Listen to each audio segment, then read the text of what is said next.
இயேசு கிறிஸ்துவின் நாமத்துக்கே மகிமை உண்டாவதாக. என் அன்பு தேவ ஜனமே, ஏசாயா 12வது அதிகாரம் 5வது வசனம்.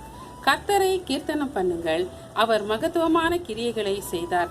இன்றைக்கு நிறைய நேரம் நீங்க ஜெபிக்கிறீங்க, ஆனா உங்களுடைய ஜெபத்துல அதிக நேரம் தேவனை மகிமைப்படுத்தி துதி ஆராதனை நீங்க நேரிடுங்கள். அதிக நேரம் துதிக்க வேண்டும்.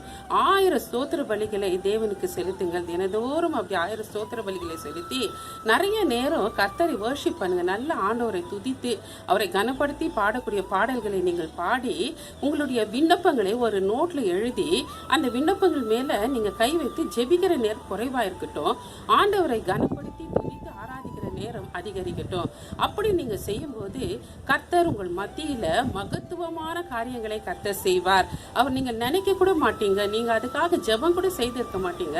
அந்த காரியத்தெல்லாம் கர்த்தர் உங்க வாழ்க்கையில செய்வார்.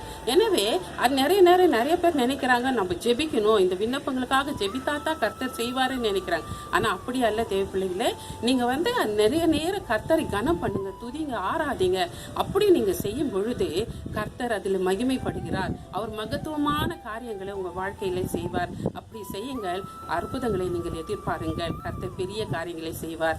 ஜெபிப்போம். இமை நிறைந்த தேவனாகிய கர்த்தாவே, அப்பா, உடைய பிள்ளைகள் உம்மை துதித்து ஆராதிக்கும் போது கர்த்தர் நீர் அவர்கள் மத்தியில் அப்பா நீர் பெரிய காரியங்களை செய்து அவர்களை ஆசீர்வதியும். இந்த நாள் முழுவதும் உடைய கிருபை அவர்களோடு கூட இருந்து வழி நடத்த முடியாது ஜெபிக்கிறேன். இயேசு கிறிஸ்துவின் மூலம் ஜெபிக்கிறோம் பிதாவே, ஆமென். God bless you.